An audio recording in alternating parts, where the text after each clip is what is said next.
Welcome back, listeners. You are here with the Part-Time Warlords. We're a wargaming podcast supporting 9th Age fantasy battles in Sydney, Australia. On tonight's episode, we discuss how 2nd edition refuses to die, as do the dwarves as they hit Aussie shelves. We talk with organiser Matt prior to his upcoming 2-day event that's bound to get loose, the Carlo Smash on August 31st to the 1st of September. We also chat with Tim through all the fun games had at the Coastal Cataclysm on the Central Coast a couple of weeks ago. And the Pirate Rock is back. Thank you for listening to the Part-Time Warlords.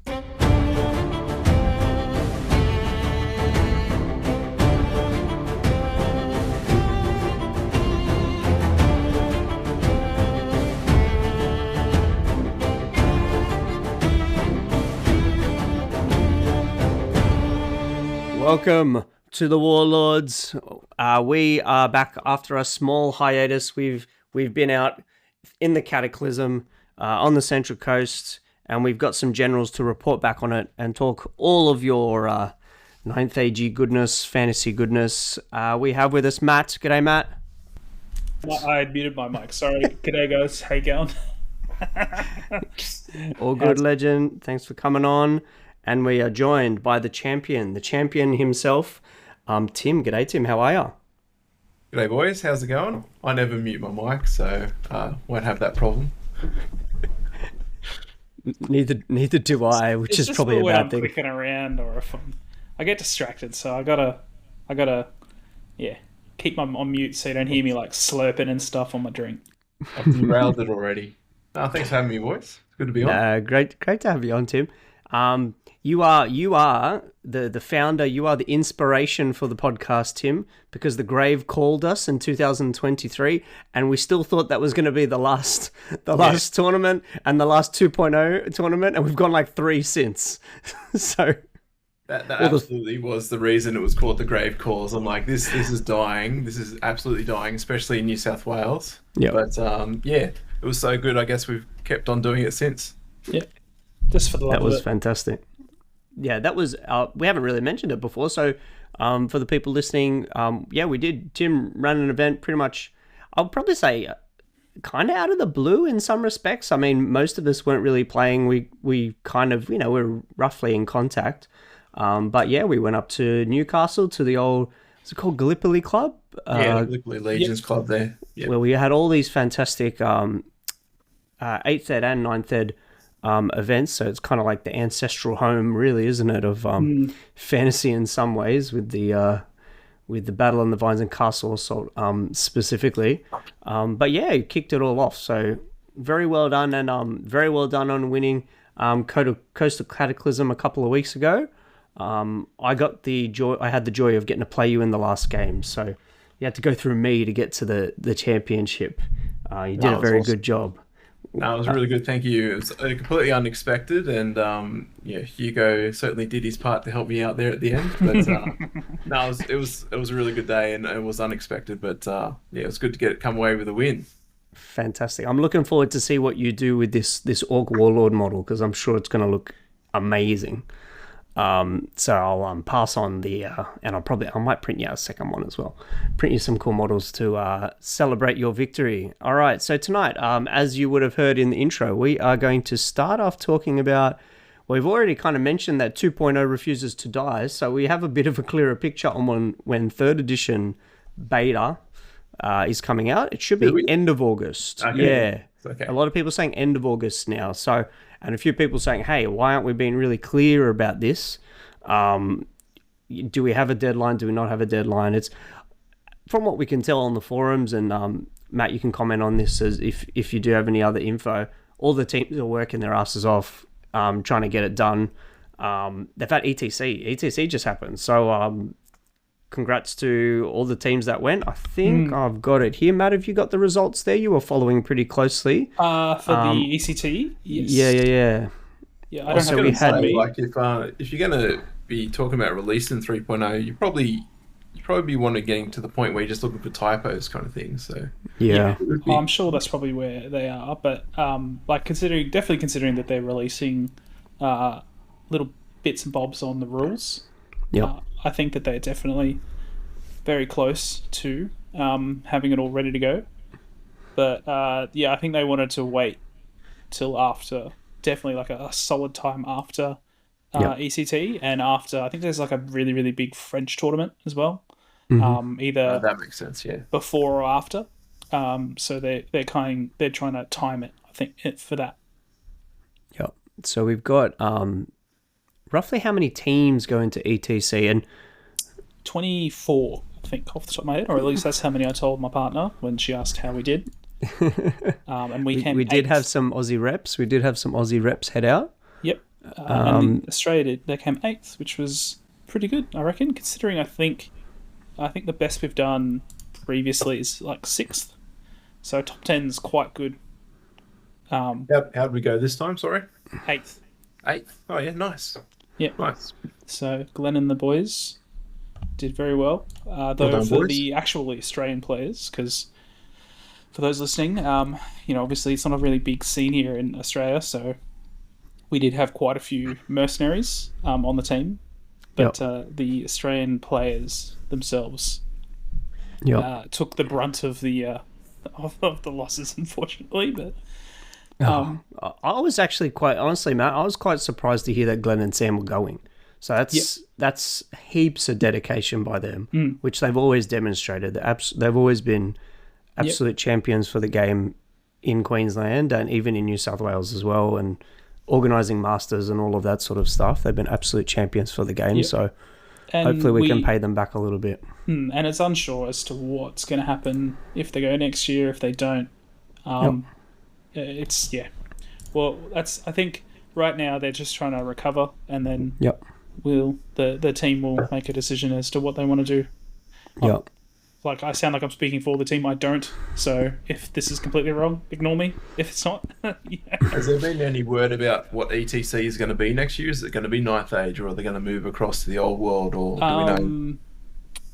So, Glenn actually explained this to me last time we had a chat, and they all vote on it.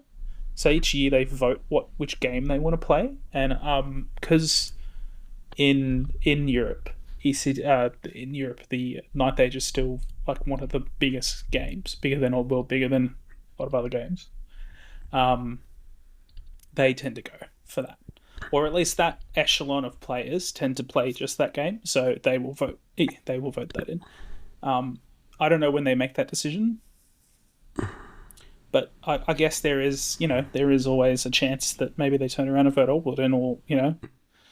I think from what I've heard, it's still Ninth Age for next year. From what I've heard from people, so they need fingers crossed. Yeah, Sounds good. They determine that, like as a committee. Yeah. Spain number 1. They've always been hyper competitive.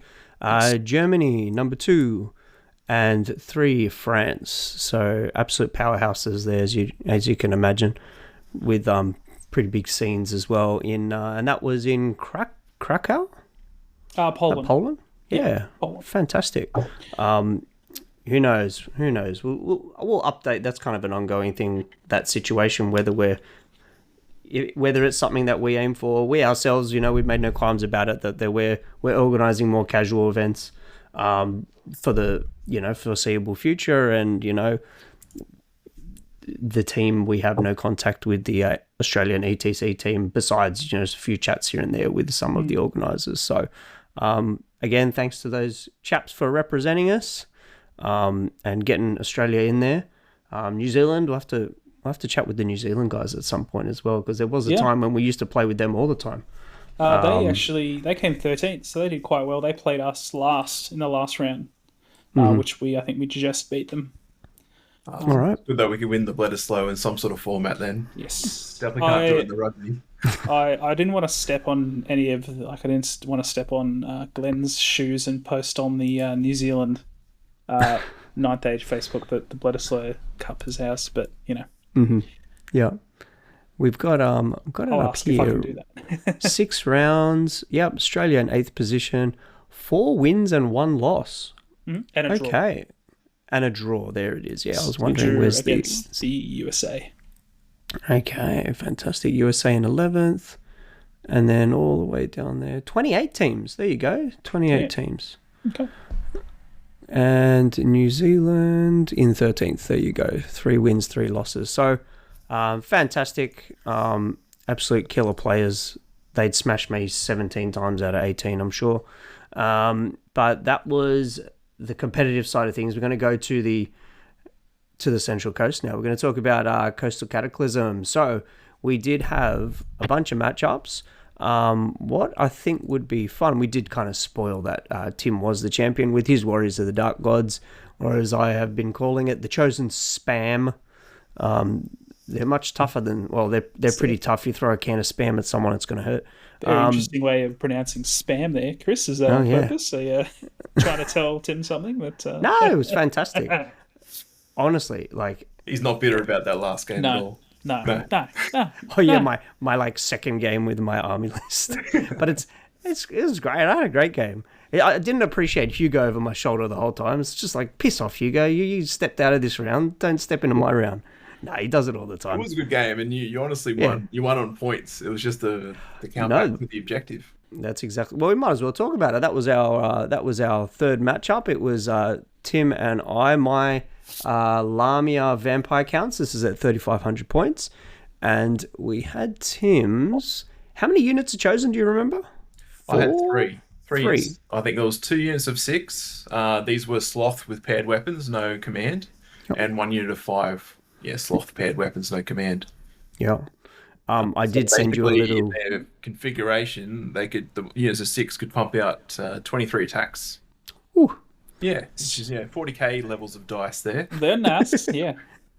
I was just going to say, we kind of got spoiled that sloth rule's going back to the one that I used to play with the +1 toughness, because my vampire on his revenant flying around took him like ages to chew through 1 unit. It took a monster amount of time, to the point where I'm like, I need to redesign this hero to be more killy.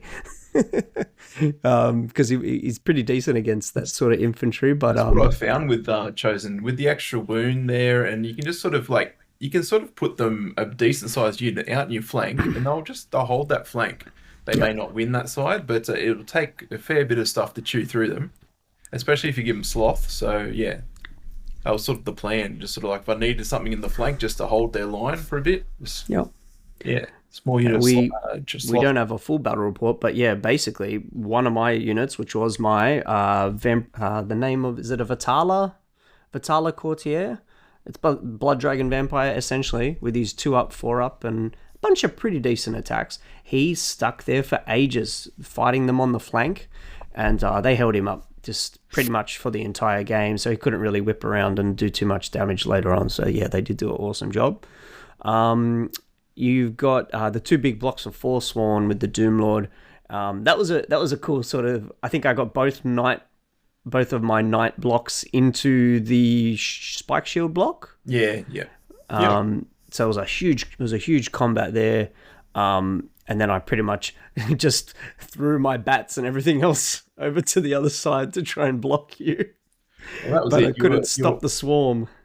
All my guys were on foot, so you definitely had the reach. So I had to sort of span out and try and get some corners or some quarters, because that's what we're playing. We're playing for quarters, and then just basically try and take the charge and try and kill some chaff here and there where I could.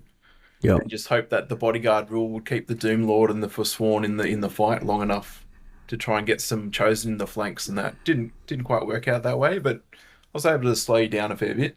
Absolutely. It was a real tanky tar pit. So we did a bunch of damage, but then I didn't kill your Lord in enough time to break them. They held on pretty much the whole game. So they did their job perfectly.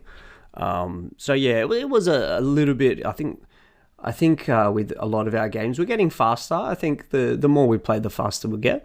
I think we're going... back up to 4,500 points for our next event. So yes, this was a nice warm up for that, I'd say. Sorry, Tim, do you want to add anything there? Oh no, I was just saying. We got through 5 turns, but it was enough, I think. The rest of the day we sort of got through 6 turns, but just that one. Yep. Yeah, and I think there was one lot of. I think it was the second time I found my Doom Lord fighting a vampire account, which in that day. Mm-hmm. And there was one sort of shenanigans where I think the Doom Lord declared a challenge, or maybe it was your champion declared a challenge, and So yeah, it was the champion versus the Doom Lord. Not knowing, both of us again, not knowing, realizing until Hugo pointed out, Yeah, not having played I enough. Yeah. can't attack. No, it's only in base contact with the Doom Lord. So that sort of hurt you a bit. And like, we rolled the dice. Like, we like, what do you want to do? Like, do you want to recount it back? You just roll the dice. And we rolled the dice. It worked out. She couldn't attack that turn. So that helped me out. 50-50, I've got a bit of luck there. Yeah. No, that's all right. That's us learning. That's remembering how to play. Oh boy, but that was fantastic because I was never going to take the secondary objective with your waves of scoring units. Yeah. And I was basically going to have to throw zombies and ghouls at you if you broke through on that flank, or the zombies at least. I hid my ghouls in the corner. They were my shittiest unit because I had no idea why I brought them besides the fact that they were painted. So they were going to hide off on the side and not get charged, whereas my zombies were going into the meat grinder. If the game were to continue, I was so happy that your 12 Wrath Great Weapon guys did not get the flank charge into the Knights, because that would have been hilarious. Yeah, even though my Black Knight blockers love getting charged in the flank, they seem to actually do all right. They seem to hang around with the decent combat res that the leader puts out. So that was our matchup. I couldn't win secondary, so it swung it back to Tim, and he secured enough points to win the tournament. So congratulations. Thanks, just going to have a quick look back at pairings. Matt, do you want to talk about some of your games? Sure. You went up against a pretty interesting... it looked awesome. There's a bunch of photos on Facebook, guys. Please check them out. The Cultists. So... Just let me set a setting for you guys. That day was I had used some of my life force in or like fated energy in a turning up on time that day, because I rolled out of bed and I was like, I'll just have a look at my phone to see, because I thought I'd set alarms, but I didn't. I mustn't have. I don't know what I did, but I rolled over and I was like, I knew that I wanted to leave by about 7:30, and then. Yeah, of course, it's 7:30. Luckily, everything's in the car ready to go. But I didn't have a chance to eat or anything, so I rock up there. I think I've had a coffee, like one of those iced coffees from Servo, and a bottle of water for breakfast. Great, well-balanced breakfast. And then I come up against these cultists who, I think we were talking about them in the last stream, or the recording that we did about... the army lists, and you asked me a couple of questions about them, and then also I did, and then you said, they're just like offense, defense too. I was like, that's fine, I'll just smash through them, completely forgetting that there's demons that just pop up out of nowhere. And it was in reflection, that secondary definitely for me was something that I didn't need to move at all or like go, because it would just, it was always the closest unit from the center. It was never within a certain range of the center, so there was absolutely no incentive for me to move forward, because my army likes to be charged. So I moved forward and allowed him to surround me with demons, and then he just clapped me. So yeah, it was looking pretty hilarious at one point, wasn't it? Yeah, two units of what are they called now? The Brazen Beasts. Brazen Beasts, yep. The big blood crushers. Yep. Two of them popped up on the flanks, just facing inwards with nothing to block them. Yeah, and I was like, yep. And then I was like, what's their AP? He's like 3. I'm like, yep, that'll do it. Yeah, okay, off we go. Did they get into the night block, one of the Brazen Beast units? Yeah, into the side. Yep. So you just sort of roll up from one flank across, in a bit of a line? Pretty much, yeah. There was like it. Or actually, no. He kind of moved. Like I thought that I was gonna have to chase him. That was my thing. That's why I moved forward.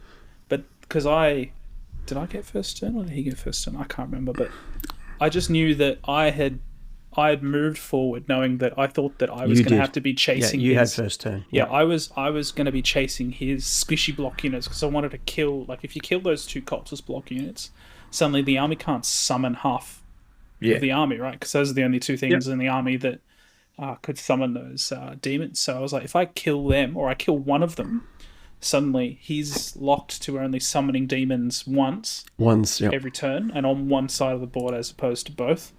So I kind of went for it. And then I was like, oh, this unit is actually quite difficult to get rid of just because there's so many wounds, and even though they're really easy to kill, they're not going anywhere. And yeah, that's just how it was. I played Mark in my second game, and yeah, it was surprising me how aggressive he was because mine's just all I got no pew pew at all. Mine's all just charging warriors, and yeah, so he sends all these big units of cultists right in front of you, and his plan is obviously to then summon the demons behind you, like to hold up your units for one turn, summon the demons behind you, and then he's got flanks and rear charges going off. But I just was able to pump out so many attacks, and these guys have, defense too, as you said, no armor. And basically, I think one turn, in my second turn or whatever, I had like 6 or 7 charges, just 2 lines facing each other, just charging him. And so, yeah, okay, he held me up for one turn because he's steadfast or whatever, even though my chosen are pumping out 23 attacks. But I was able to kill that unit in his turn 3 or whatever. So then I'm able to just combat reform and just turn around and face the demons. So yeah, it worked out all right for me because I was able to sort of kill those blocks pretty quickly.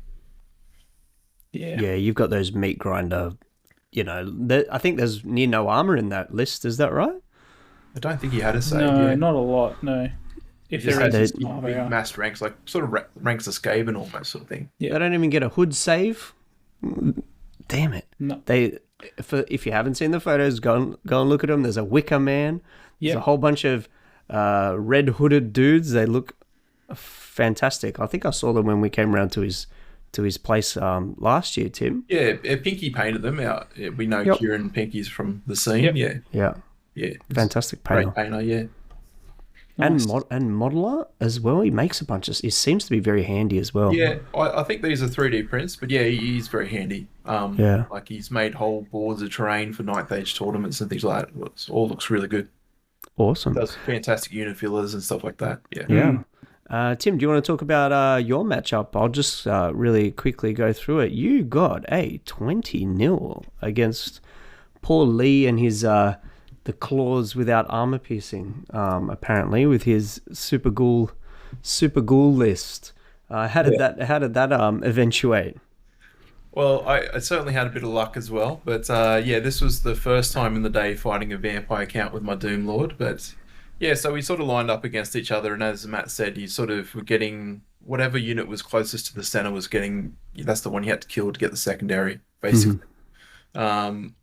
And so I was really scared of his Baron Guard and his Baron Knight and stuff like that because I had all these chosen on foot, and they can do lethal strike and 2 wounds to standard height models and things like that. So he sort of put them out on one flank, and I just sort of put one unit for Sworn and one unit chosen, and then we just had a Mexican standoff on that side of the whole board.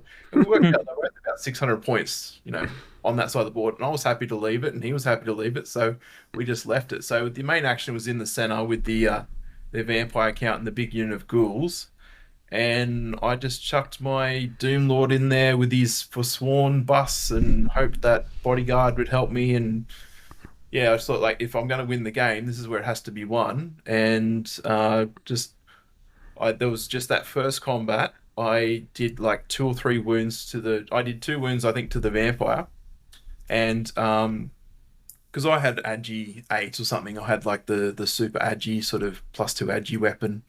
So I was sort of striking when I charged before the vampire. And he came back at me, and I had to make, I think, 3 5-up saves. And I made them all. So that really helped because that meant the vampire didn't get his rerolls in the next turn.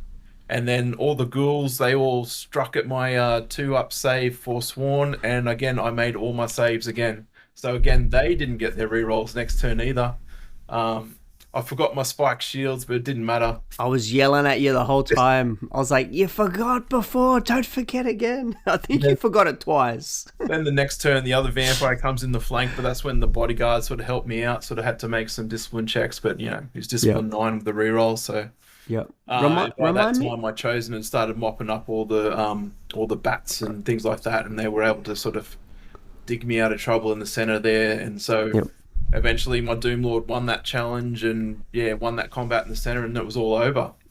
They did. They just bounced my off. players had fled a charge. They threw some hand weapons, killed a single ghoul, and then fled the charge. Having to regroup, and they just continued fleeing off the board, and that was the only thing I lost. So I was pretty lucky because there was a couple of I feel like some 5-up discipline checks I had to make, a lot of 5-up saves on my Aegis save for my my Lord and things like that. So I got pretty lucky. It was very 50-50. Whoever won that combat in the center was winning the game. So I got a bit lucky. And Lee's a great guy. He's the one I play the most, and he usually comes over to my place and kicks my butt. So it was good to get a win. Absolutely. And the your block, the Forsworn, they have resilience 4, right? Not 5. I keep getting this wrong. Resilience 4. They got 3 wounds. But 2-up saves. Yeah, that's all right. It just gives you more wounds to bounce spike shields back at them. Absolutely. You got to get the spectral blades on the spike shields. That's the coolest part. I love that combo. And your Doom Lord, does he have a 2-up or a 1-up? I think he's got a 2-up, 2-up, 5-up. 2-up, 5-up. Yeah, so you were chucking a bunch of 5-up saves. Yeah, absolutely. So I think with the vampire attacked him, he had 5-ups and 5-ups again. So, and he has got 4 wounds and he's toughness 5, so he's a bit more resilient. Yeah. There's always it pretty much hinges on that, doesn't it? And if they start regrowing things, they've got to deal wounds to actually start doing that. So you can start hurting the vampires, and he has to regrow the vampires so he doesn't lose them. Then you're not getting 2d6 ghouls or whatever he's getting back. Yeah, d6 plus 4. And also, I think the ghosts, they got into my barbarians with the wizard, but with good old Hellfire, you can still cast that in units in combat in your front rank. So he was able to Hellfire his way out of that pickle. So that's nice. Yeah, that is amazing. Just the image of the wizard just launching a hand of fire straight into the spirit host. That's quick, get in combat with the wizard. Wizard's like, oh shit. That wizard, who's also my general, did not pass a single fear check the entire game. Discipline 8 fear checks, just could not pass them the entire game. I think I fought 2 fear-causing armies yourself, Chris, and also Lee's army. Yeah. Yeah, we didn't. I don't think I played much that ever had to take fear tests, so it wasn't very useful. But that's really good to hear that the Hellfire came in use in close combat. That's great. Yeah. Awesome. So that was a 20-0 into the meat grinder, chewing up the center. Let's go to round 2. So let's hop back into pairings. So round 2, we had I'll just make a note of it here.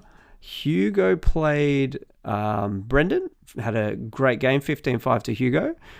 We just spoke about Matt's game. Unfortunately, only got 2 points against Mark and those teleporting brazen beasts in from the Vale.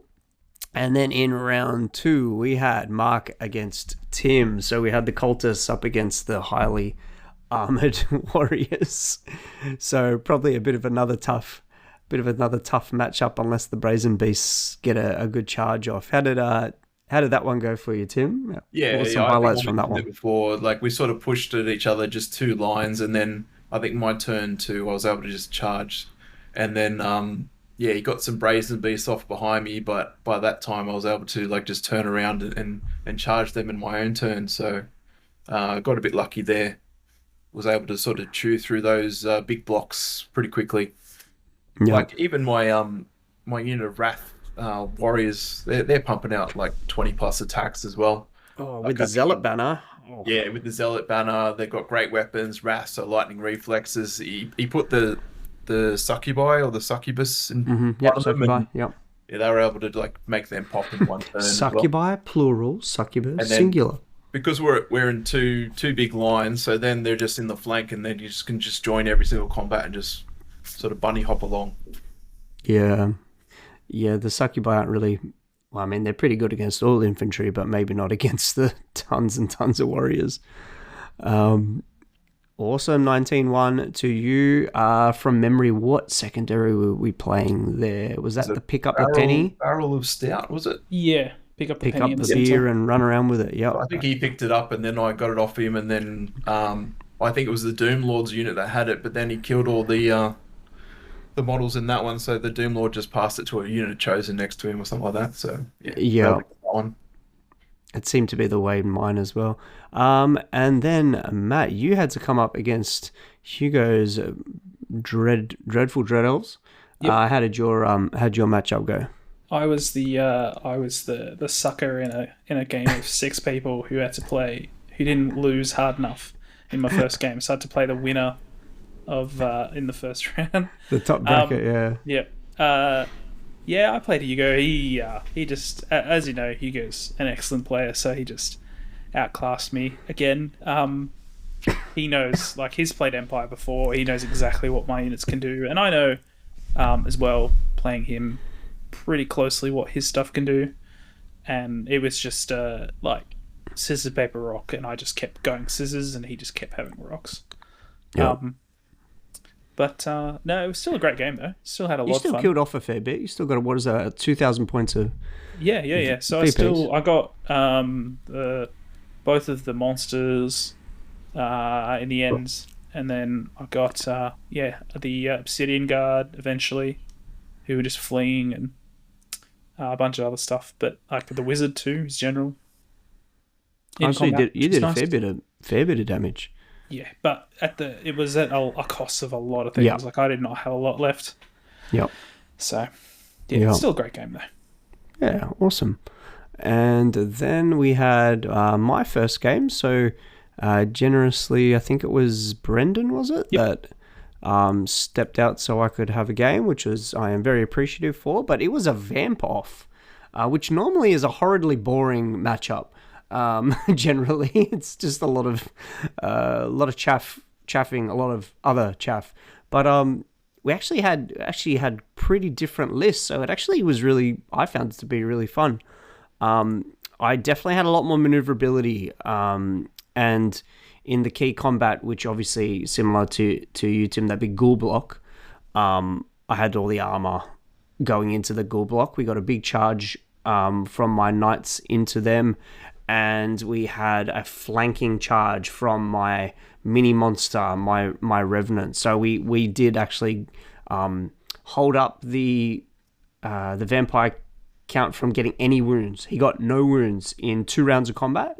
We chucked the Barrow Knight champion into him, put Hand of Glory on the unit. We were very lucky to get that for the first time, the one and only time we got Hand of Glory off. So the whole unit had a 5-up ward save, and the Lord had a 4-up ward save. So everything bounced off them. They did like nothing. I very lucky to roll a double 5 and save the Barrow Guard on his armor and or ward save from the AP3 of the vampire count. I can sense a theme here. He was poor Lee was not happy with the saves. Yeah.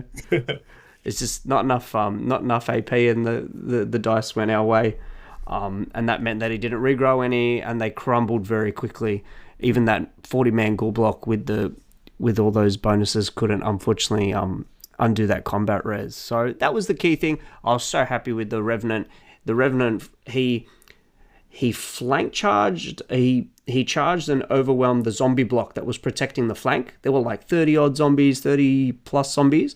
Smashed them in one turn, which was awesome. He had the some support from the, what are they called? Not the Blood Knights. Are they called Blood Knights now? Vampire Knights? No, the elite ones. He had Baronites though. He didn't have the elite ones. Yeah, so my Revenant charged in there, flank charged the ghoul block. When we destroyed the ghoul block, he also charged out and charged the Baronite unit by himself and took all them out as well. So he was having a great day, flying around and terrorizing things. Really just helped me hold off the counter charges and things like that as well. So very, very lucky with a few things that went my way. I basically ran away from his ghost blocks because his chaff were better than my chaff. So I tried to hold up his big block of gas. I think it's about 7 or 8 gas with his bestial big gen form guy in there. Yeah, beast of the bulk. Yeah. Oh, big boy. So I threw all the ghosts into them because they had no magical attacks. And I'm like, we can hold them off, boys. But I whiffed a bunch of saves and we popped very quickly. I held them for only like one turn. But I guess it kind of did the job in the end. Because, we just didn't roll many 3-ups and I didn't have enough wounds to eat it up. So that was the one shit thing that... But... I was pretty happy and pretty lucky to have a great game with Lee, and he's just I don't think I played Lee at all, so that was really surprising to learn from him. I think he's got a pretty good memory, so he said, no, we haven't played each other. I went through my book. I don't know if you guys have seen my little journal book that I have. I write every matchup in it. I floating around, yeah. Yeah, I went flicking back through as well, and I couldn't find too many. There was only one or two. It was Tim, you and I had never played, is that right? No, we had played. We definitely played at the Grave Calls. I think you had Orcs and Gobbos, didn't I? No, Dark Elves. Yeah. Yep. So I don't think I've ever beaten you, Chris. So it was. You have now. That was what you mentioned. My memory's a bit fuzzy, especially when I lose. Right. So it was just great. It was great to get some models out on the table, and I'm keenly we'll talk about it in the hobby section, but I'm finishing off the actual painting now. So I'm happy that it's given me a lot of inspiration to actually finish off another army and say that I can have, a few more painted and ready to go armies. All right, so that led us into round 3 where we had Tim and I with our matchup that went 11-9 to Tim to secure the victory. We had Mark against Brendan, which looked like a pretty even matchup, 12 to Mark. So I think that got Mark into second or third. I'll double check that now. Second, yeah. I think it was third. Hugo still might have came second. Yeah, no, I guess Hugo decided to take a knee for the third round. It was both. They were both on 31 points. Bloody Hugo. Who knows? He might have lost. He might have got horribly smashed and lost on tiebreaker.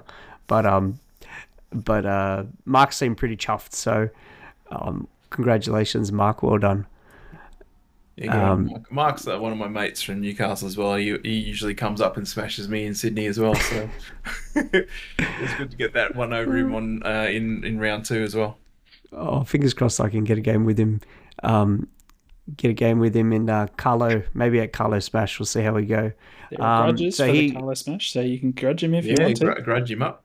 Oh, not a bad idea. I don't often grudge people. Maybe I'll grudge Hugo. You avoided me round 3. That's a good idea. That's a good idea. Hugo's actually messaged me earlier today asking me about if I had certain models for a certain army list because he wanted to play a certain style list. So we can sabotage his army list. He's gonna play. We're talking to the TO right now. So I mean, we might as well, Matt. There you go. I'm gonna grudge Mark. Done. Done. I think when I was playing Chris in round 3, Hugo was writing a better list than I'd already written for myself. He was writing a better list for me, so I'll just take whatever he wrote for me. He writes a better list than most of us. He does. He does that. I literally send him lists and then he rewrites them and sends them back, and it goes back and forth a couple of times to make a good list. But yeah, I think he was saying I just had to drop paired weapons from my wizard and I could get like a couple of extra wounds and an extra. It's like if you go to Woolies instead of going to the butcher, you can get 5 points. No, he does a lot of things where it's like, instead of like, when you're like, I want to take a 30-man block, and it's like, well, if you take 27, then you min core, and then you can do, you can spend those points on this, and you're like, oh yeah, like that. I'll just get over the fact that my unit isn't a perfect square or a perfect rectangle. A lot of things like that. He doesn't have that kind of thing holding him back from when he writes lists. Yeah. He doesn't have units of 19 because he knows the character's going in there. Yep. Yep. And if he doesn't have the models, he'll get them from somewhere just to fill it out. So he's not always concerned about what models he has. He has a good kind of eclectic collection that he can mix and match from, or take Matt's models. So that was last matchup to talk about. Matt, unfortunately, You went down to Lee. Lee's probably getting he got his vengeance. Yes. Not against us, but unfortunately against you. Do you want to talk about your matchup against Lee's ghoulish vampires? Yes. This map and this deployment was really weird because it was like there was no.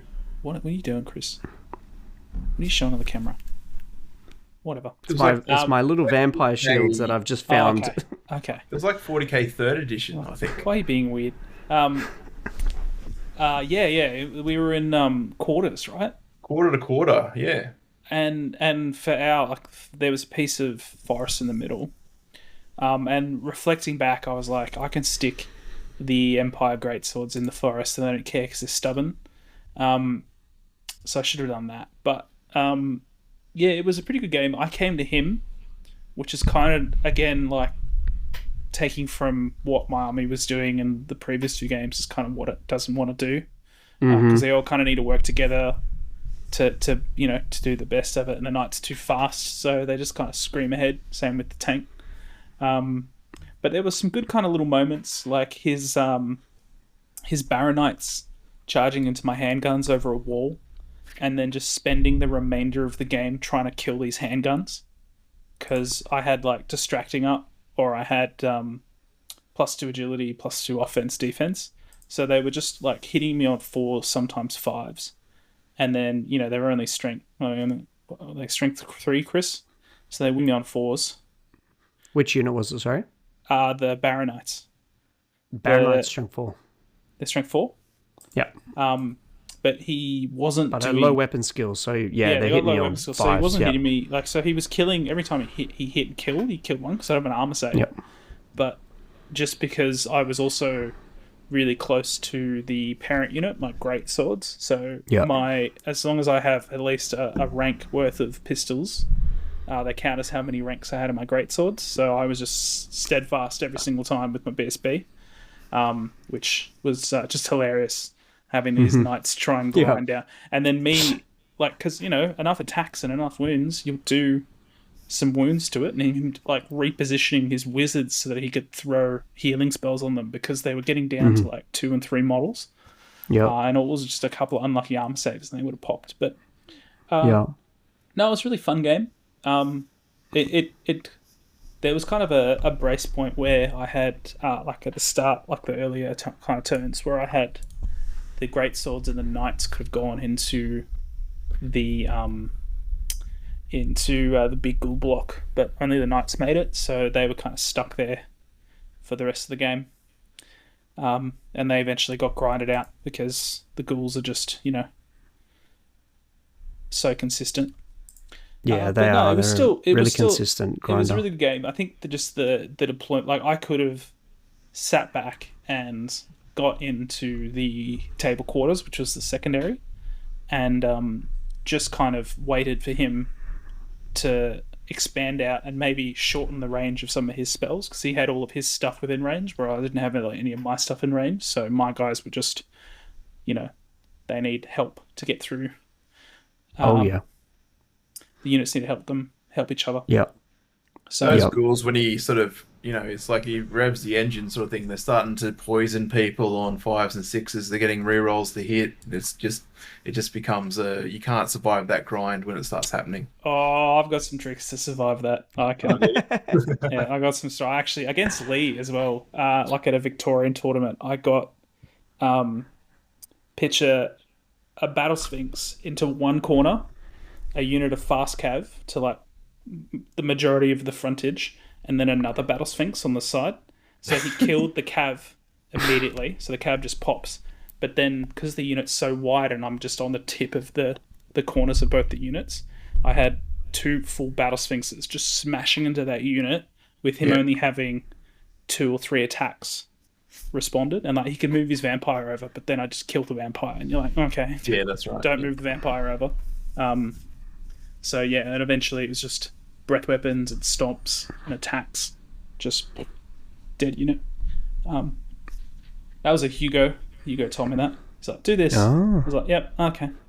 And I tried to do that with the Empire, but I need another tank, which you can only take one. So yeah. I know Hugo did kind of mention it you've got the knight block and then the tank, and then they kind of go up, and they've got maybe don't have as much support to go with them. Is that are you going to be? We might transition now. We'll just go away from Coastal Cataclysm and start to talk about Carlo Smash. Are you thinking of taking Empire again to Carlo Smash? I've been jumping around. I don't know. I've been some days I am, some days I'm not. Yep. I think watching the ECT stream, I went from playing my Infernal Dwarves again to playing High Elves again.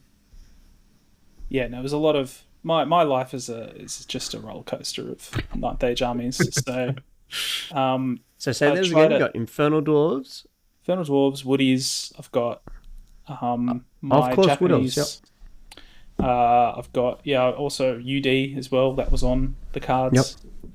Yep. But I think I might just stick with the Empire. Yep. Instead of trying to relearn another army just to have to relearn it again later. Whereas I can stick with what I know for now. It'll probably be that at 4,500 points, I can bring all of my toys, not just some of it. And have a lot of answers to some things and some new units and little bits and pieces. Awesome. Yeah, I'll probably be bringing my my guys as well. The same thing, I think. Just now that we want to get some good games in and do it within a good amount of time. So I'll be bringing my Lamia based sort of list with the Knights. I was very happy that they didn't get absolutely plastered. So they did get plastered in some practice games, but in my one practice game, but they took out a bunch with it. So I'm very happy for that. What about you, Tim? Are you thinking of changing things up or bringing along some warriors still? Yeah, the original plan was to I've got like a Ragnarok spider to put together, and some of the orcs and goblin models that came along with that new race that came out for Age of Sigma, where they've sort of captured all the beasts and they've got like the sort of slavers on top of it. I was gonna put them on some square bases and just sort of see how many Guardian Behemoths I could fit into a list. And I've got like a Doom Diver I need to pull together, and so I was just gonna go like, let's see if I could go all gun line and then all monsters. Ooh, try and get the snake. I would love to see someone do the snake. The slither. Is it called slithering frame or slithering something where you give it random movement? The big green one with like a boss on top, it looks a bit more sort of, like it could slither. Maybe that one could be the slithering one. But honestly, that is my one like reservation with that, is actually thinking, hey, I don't have something that slithers. So what model can I get that looks like it could have random movement? Is that because I'd find that to be a really fun thing to do. I'm always a fan of the random movers on the flanks. I'm not sure if I'm going to get it all together in time though. Yeah. So maybe I'll try the Dark Elves again. I've taken them to one tournament. I've won 3 losses. No, that's a good way. That's a good way of thinking about it. It's positive. I'll copy Hugo's list and just aim for a draw. Why not? Hugo's a good sport. I think every tournament this year I've taken a different army, so I'll keep going, rolling with it. Actually, the only reason I took Warriors is because I painted up those Stormcast, stuck them on the 40 mils, and I thought, these could be for Sworn. At the previous tournament, they were Hold Guardians for the Dwarves. So this time they were for Sworn. They'd gone to the Dark Gods. Is there nothing Sigmar can't do? No, they changed teams after getting Knights running over them. Absolutely. Yeah. We're getting smashed by these good guys with their Flame of Sonestall or whatever, so we're going to go to the Dark Gods, get some powers, and it worked out for them. But I just submitted that list, I think, 3 weeks early because I knew I was going to China for a bit of a family vacation. I wasn't going to be able to paint anything, or even if I even had access to New Recruit. So I thought I'd just submit this, and then it worked out. So bit of luck all around. Yeah. So this is probably a good spot to talk about Carlo Smash, and looks like it's going to be, fingers crossed. This has been your baby, Matt, since it's going to be at your cavernous abode. Hopefully it'll be our biggest event. So apparently, congratulations, Matt. There's a great hall at this place that can hold 16 tables or something like that. 8 tables, calm down. 16 4 kegs, 7 tankards. Yeah, it's going to be great. I actually had a look into getting some kegs, but no. And it's super generous of you, Matt. So again, thank you. And yeah, fingers crossed, it's going to be our biggest event. Obviously, 2 days for 4,500 points. Yep. I think we're going 3 hours. 3 hours. 3 hours turn each. too. Yep. Each so game. Relaxed-ish turns. Yep. It'll finish around 7. Starts at 9, finishes at 7. There's a bit of a break for lunch. Yeah, we've got it's $60, and that includes lunch too. So and there's beverages and stuff I already have, but I'm happy to get some more things if people want some more different things. All the information's on Facebook, so I won't go into it too much. Like I've got the deployments up there as well, and the secondaries in there as well. We're using the scenarios again, but they're different ones. So just to keep it fresh, keep it interesting. And we may even possibly be recording part of the session with some new stuff that we have. Awesome. That's something we'll be trying out. Yeah. But that's a pending. So if anyone has any issue with not being on a stream, it won't be a stream, it'll be a recording because we're not live streaming it. We'll just be recording it. But if anyone has an issue with that, let me know. Anything else I need to mention? I'm just keeping with the giant supplement being the only extra one that we can do. Stick to the usual armies, just because it's like the last 2nd edition one, and I don't want to have to read another supplement book. You're just salty that the cultists beat you up. Yeah, no, they were great armies. We'll never see these sea elves. But I did give him shtick about that. I got beaten by the sea elves before. That's the other thing I got, because I played Hugo in a game a couple of weeks ago, and he just trashed me, and I'm like, I don't have enough capacity. And because think about it, like 3rd edition will be out at that point as well, so there'll be a big, definitely in my case of reading those rules and then having to switch back. So limiting the rule sets would be good. But the giant one is pretty straightforward. And I thought, if you want to take some fun giants, you can take some fun giants. Unless they're dwarf giants, because they're not giants, which is what Tim took 2 of last time. It certainly didn't help me. No. And they got that, and then my handguns beat them in combat. But yeah, that is embarrassing. I'm pretty sure Goblin Archers beat another one in combat as well. So yeah, just having the D3 stomp attacks is not helping them out. Yeah, no thunderstorm. Yeah, Matt, I just remembered I've actually got in the back of my fridge because we do some of our grocery orders from the Chinese supermarket, and one day they had like cans of Asahi that were 4.5 liters. So I'll bring that along as well. Oh yeah, sure. If you want to bring some stuff, I've got already a heap of stuff.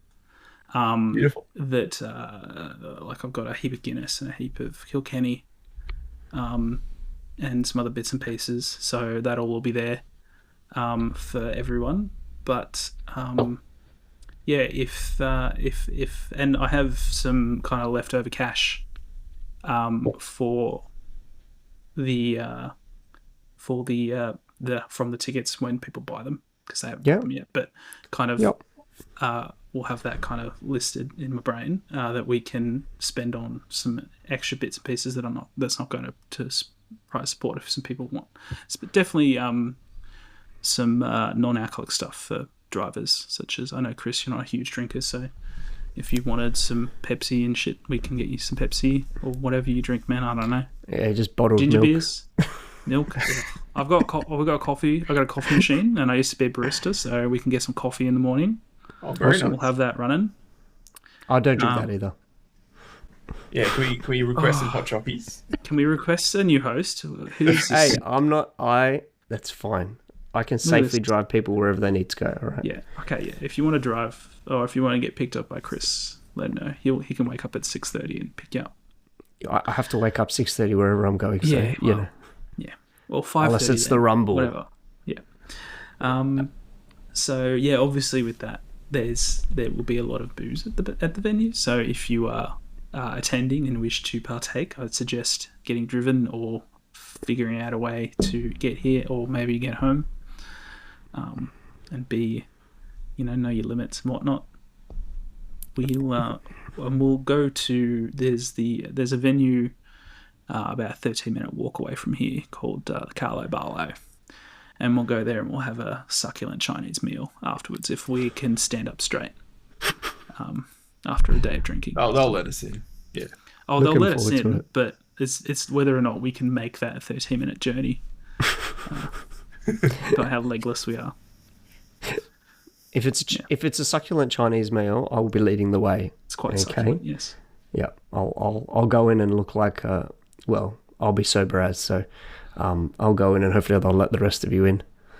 Yep. It's fancy dress too, isn't it, Matt? Yeah, I didn't add anything in there because I was kind of gauging whether or not people wanted to do that. Don't know if the bolo would let us in. Oh, the bolo would let us in if we're all fancy dressed for sure. Oh, beautiful. Yeah, if you I'll post something up, but if you want to wear I am 100% gonna. I have book week next week. I've already got my costume sorted. All right. Because remember, I'm dressing up. Yeah, we've got. If you want to dress up fancy. Because we'll be on the recording, so it'd be cool to have a little recording going out there into the world of these 9th Age players that are all really well dressed. Thanks again. Thanks again, Matt, for hosting us for that. It's going to be fantastic. Again, best painted, best drinking cup, best dressed, best whatever. We're there to have a good time. So fingers crossed weekend. We've got 10 people going so far and quite a few more to respond. So fingers crossed we get to see everybody who hasn't been able to come to some of the prior events. And again, send off 2.0 in style. Yes.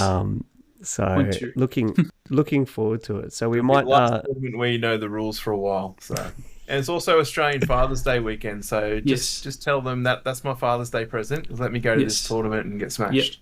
Yep. Great idea. What everyone needs to do. Yeah. All right. Thank you, Matt. We're going to let Matt go. And yes, I got to go. I have a small child that requires. Please get in contact with him if you want to hear any more information about Carlo Smash or just send us a message through the Facebook page. So thanks again, Matt. Have a great one. All right. Thanks, boys. Cheers. Bye. See you, Matt. See ya.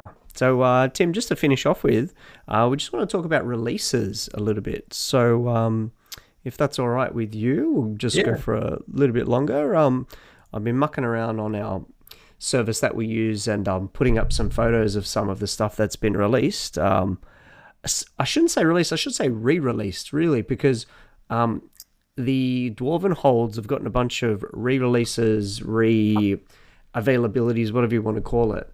But there was a new Dwarf Lord on Shield Bearers that looks pretty cool. Yeah.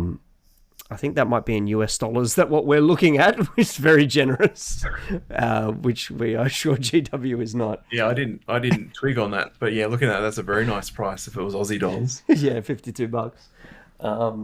So yeah, a few new ones, and I mean it's great to have a lot of those models available again. It would be $52, wouldn't he? Oh yeah. Yeah. I'm glad that I sold some bits and bobs of dwarves, or tried to sell some recently. So they're coming back into stock, but they are still prices pretty much the same. Unless you're going to make an army out of 40 dwarf warriors, boxes of 40 dwarf warriors, which you're probably not going to. So yeah, they look pretty snazzy.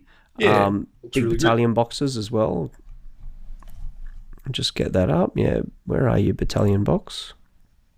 What about yourself? Have you been working on any new models or purchasing any new models? Not purchasing. I'm sort of getting to the point now where I've got too much of a backlog, and enough of my mates or enough of people I know have 3D printers now, where it's like, I'm really second guessing every time I want to purchase. I wanted to purchase the new Age of Sigma box set because I usually get every new box set comes out, but I held off because these 3D printers, they're getting better and better, and then you can just get whatever models you want sort of on tap sort of thing. So working wise on the hobby desk, when the old world was first announced, I got all excited and I put about 15 dwarves together. I put them on the 25mm bases because I've got some old, I can't remember, what was it, 7th edition or 8th edition box set, which was dwarves versus goblins. That would be 7th. Or something. That would be 7th. You're talking about Skull Pass. Skull Pass, yes. So I I've think got a it's Skull whole Pass. range of those. So I stuck some of those on 25 mil bases, and I just got the urge to paint them the other day. So it's a little bit traitorous of me, but I have been painting some dwarves on 25 mil bases. And then the other thing I've been They putting, just rank up so beautifully, Tim. yeah, that's right. Get. I love putting my tufts and my flowers on base, so I can just get that extra couple of Yours tufts look on the base. amazing. Um, and yeah, just been putting together a Doom Diver, which is fun. It's a resin model. I won't say why it's resin. It just came that way, you know. So I've been having to put it under hot water and bend it. Yeah, it doesn't. It's not very square, but I figured they're goblins, so it doesn't need to be square. So yeah, Yeah, that's yeah, been me. That's what I've been doing. awesome. Yeah. How I've about been yourself? finishing off those knights that I hadn't quite finished. They just, again, fantastic. They're the Bretonnian knight models. I suppose you'd say they were still released in what, seventh edition, eighth edition. Bretonnian knight models, but they're still fairly detailed. Like there's heaps of straps and buckles and all these different things, and I'm just trying to paint 10 at once. Yeah. But I think it's turned out pretty well. It's pretty time consuming. It took me another couple of weeks after the tournament to finish them. But I'm liking what I've got so far. The photos are up on Facebook of what I've done. I've got to do the shields, as I mentioned earlier. I'm putting Graveguard shields on them, or I'm going to maybe do a tester model just to see how it looks, because honestly, I don't mind how they look now without shields. Yeah.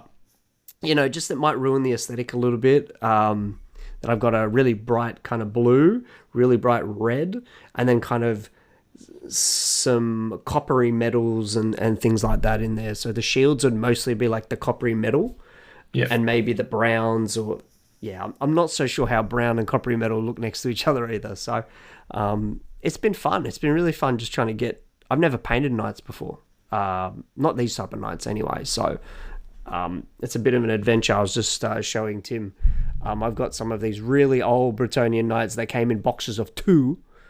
In boxes of two. This is probably like the year 99 that these guys came in. I've had these guys sitting around doing nothing since the year 2000 basically, but yeah, these old Bretonnian knights that came in boxes of two, they're going to fill out the rest of the Black Knight unit, and been printing a bunch of printing and getting some old what would you call them, out of the bits box, finding a bunch of old stuff Yeah. to make unit fillers. Yep. I've got some, I think it's called the Balefire, or the big brazier from the Corpse Cart kit, which I absolutely love that Corpse Cart kit. It's such a cool model, but it has heaps of extra bits, including like a brazier with a big flame coming out of it. I stuck that onto like a cemetery, like a mausoleum stone, so it looks like a bit of a plinth for it.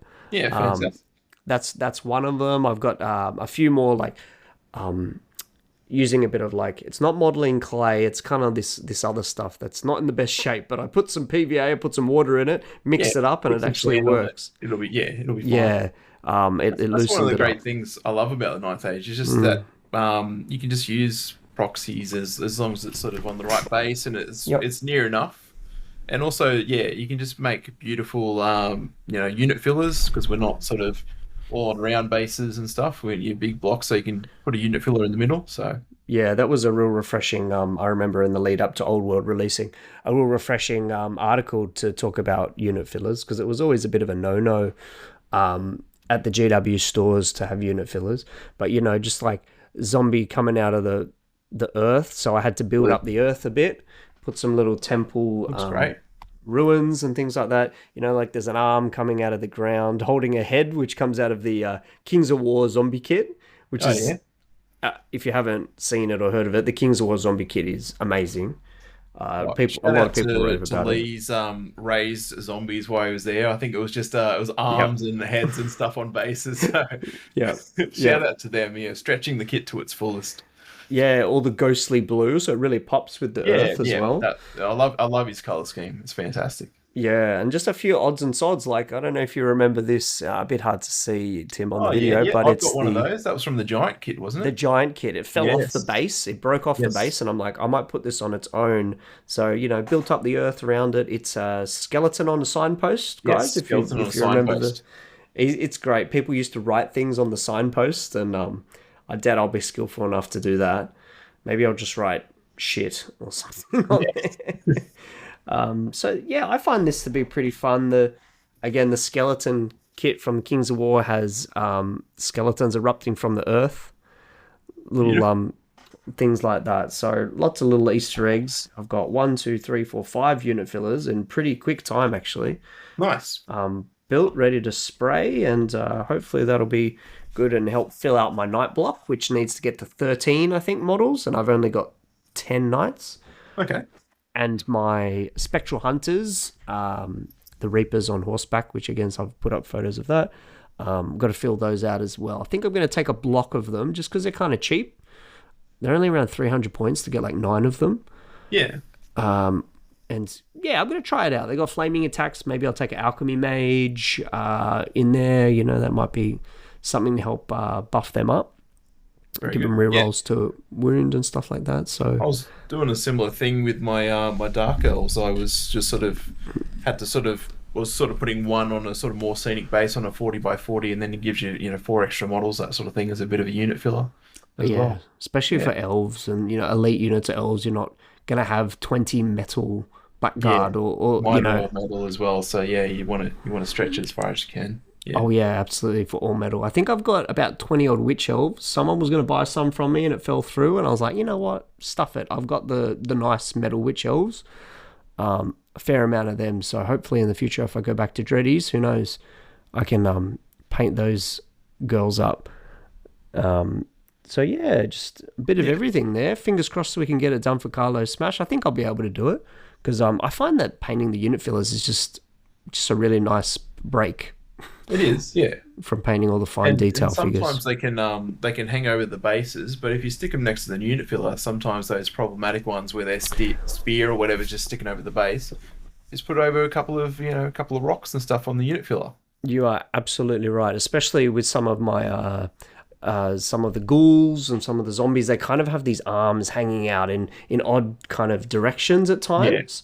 Yeah. And I've got a real mix and match of models. I was actually thinking of doing like an army showcase once I get stuff done, and maybe we could use yours, we can use some of the other warlords as armies and do some showcases of the actual armies, like a little video clip for them so people know what we're actually talking about.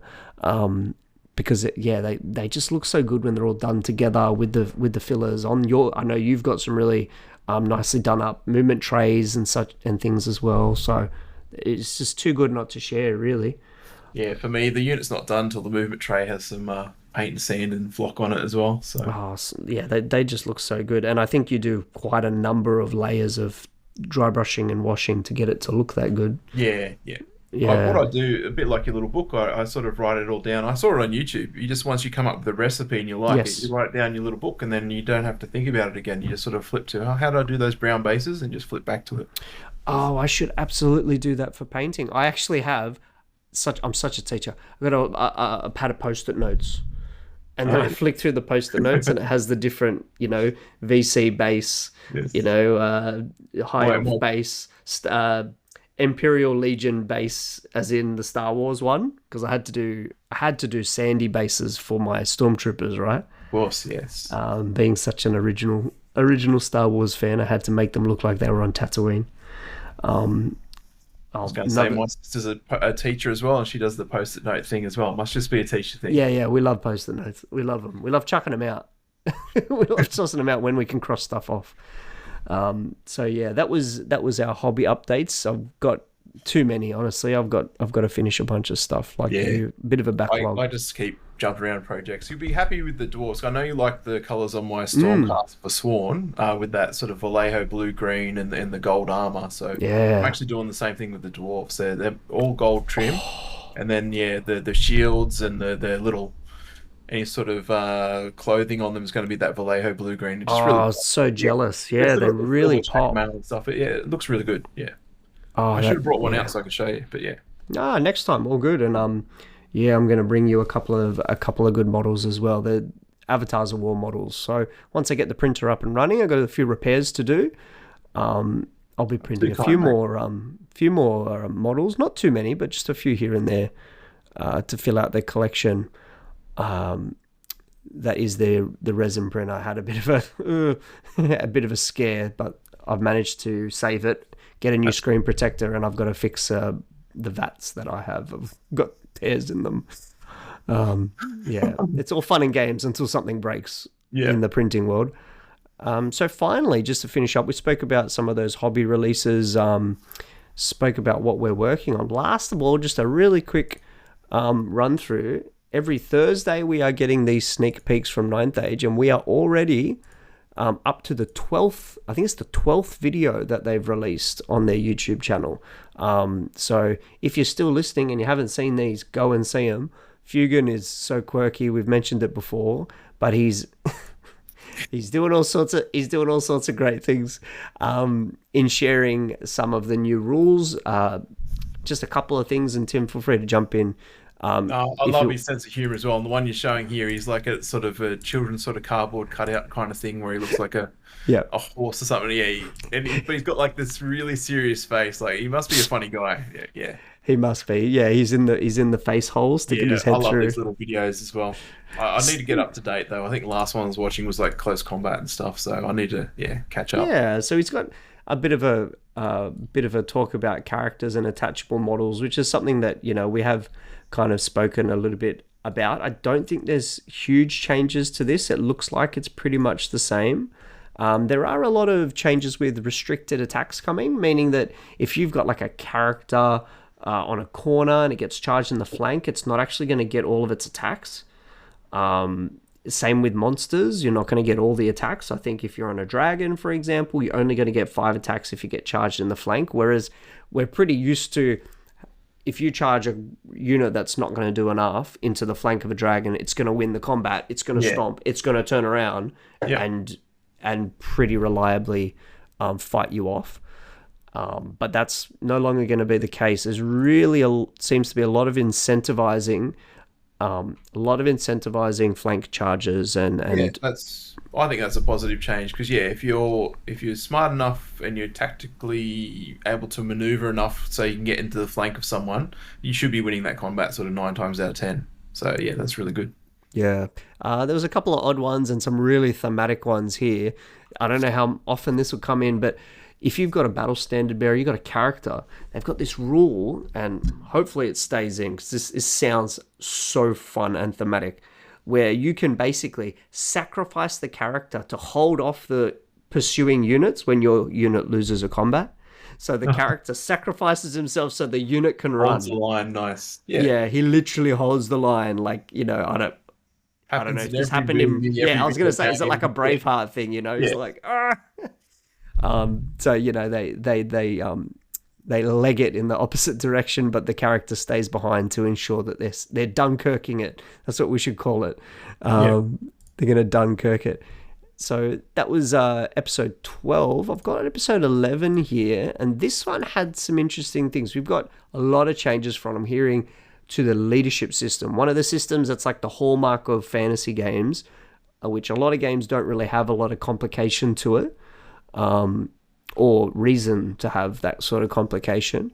We've got some changes to leadership, steadfast, steady, I think we've spoken about.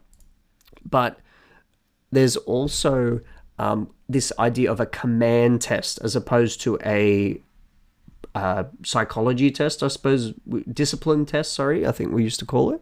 Yep. Command tests are going to be used for redirecting charges. They're going to be used for, I think, some reform actions or trying not to pursue instead of discipline. So basically, it's a 50-50 roll. Oh. Again, I'm not sure what the thinking is behind this. I guess from a casual perspective, it creates a little bit more randomness in how you're playing. Yep. Keeping in mind that the command test is for redirecting charges. That's probably one of the most common ones. And you can only flee once from a charge now, so there's no double fleeing.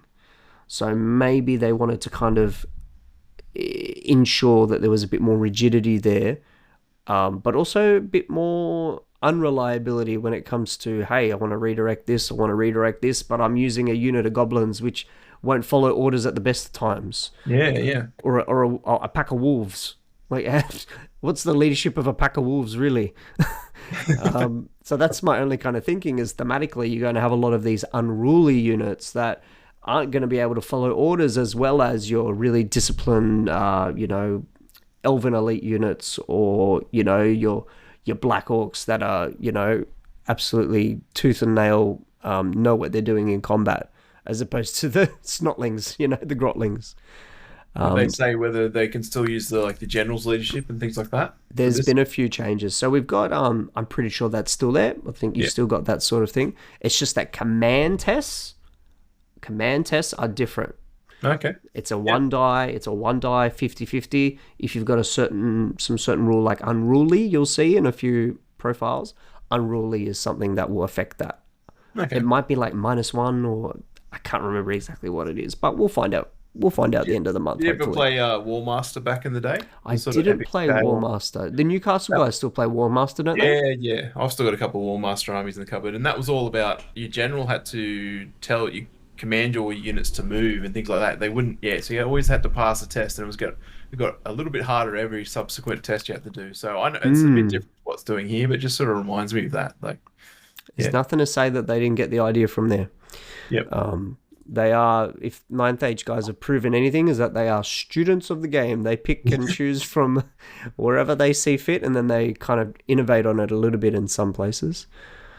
I'm pretty sure, just flicking through here, we've got DTs, I think they're talking about here as well.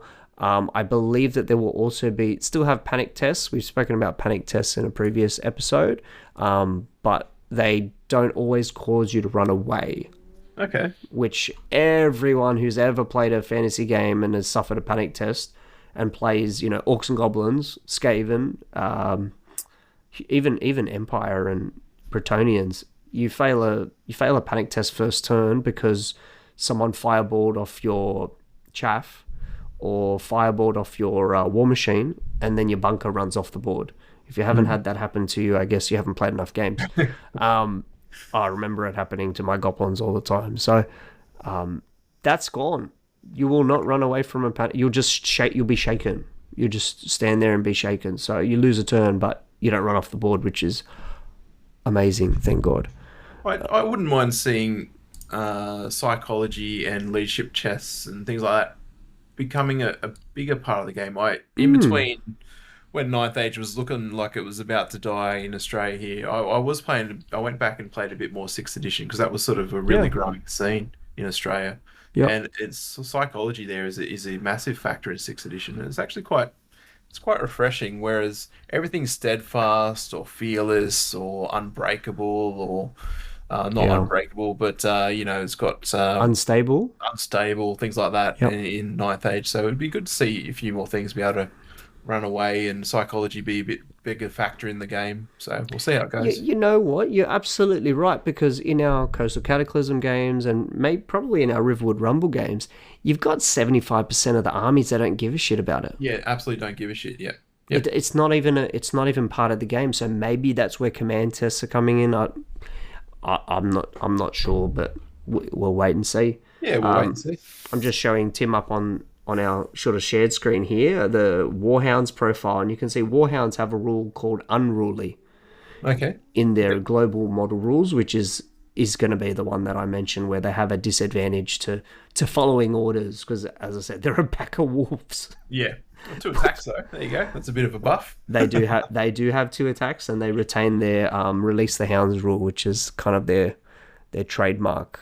Only other thing I want to add in is there's a little bit of streamlining there. Most people would find this to be absolutely innocuous, but I think it's a fantastic move. Is just moving all of the armor points into the profile. Yeah, good move. Except for shields. Oh, okay. Shields is the only one that adds +1. So if you see in the defensive profile of a unit that it says, for example, Hellforged armor will be like a rule for the army, which already is the case. But you don't have to add up the armor value. So maybe just the ease of play, especially at the moment where I'm trying to invite 2, 3, 4 people to try and do a learning game when 3.0 drops, essentially. So that way I can learn myself. But, teach some newer players as well. Armor, you got 4 points of armor, so that means you got, 3 up, you got a 4 out of 6 chance of saving it. So yeah, that's been something, just some little tweaks that they've done with the unit profiles as well. So might leave it there. We've gone well over an hour. There's lots of exciting things to come, and thank you, Tim, for joining us and for that great game over at Cataclysm. Looking forward to playing again. Yeah, it was a great game. No, thank you very much for inviting me anytime, mate. It was really good. Yeah, and the more we'll play, the more we get comfortable, and the more, I know at times I still get so kind of stressed out while playing in a way, because as I debriefed with Hugo on the way home, it's just because we're thinking too much every turn. It's not automatic enough yet. So the more we play, the more hopefully kind of just shenanigans that can happen, and roll with the punches a little bit. Absolutely. Yeah, so do yourselves a favour, guys. Catch up on Fugan's hilarious intros on the official Ninth Age channel on YouTube. We'll keep popping up probably another episode or so before Carlo Smash, and then we'll have our release of our schedule, which will be coming up with a few of our events. That's something Tim and I have been working on, when we're going to do these different events and how many we want to run. So it's looking positive. Everyone's really positive about it at the moment. It's just we're in the process of kind of reaching out to the people who are on the fence. So fingers crossed we can have some, numbers between 10 and 20 reliably to our events, and it should be a good old time. Yeah. Spoiler alert: there may be a Grave Calls Part 2 Electric Boogaloo. We'll try it. Yeah, that's. Oh, I love that title. We'll call it Summer Growth or something. Yeah. That's a good one. Yeah, I am. Stole that joke from Cordy, I think. But yeah. Good on you, Cordy. So thank you again, guys, for listening, and thanks, Tim, for joining us. Have a great one, and we look forward to seeing you. Please follow us on Facebook. Please check out the Ninth Age page. I'm going to be sharing these to all the Ninth Age pages, whether they're in Australia or not, as well. So again, thanks for listening to the Part-Time Warlords. See ya.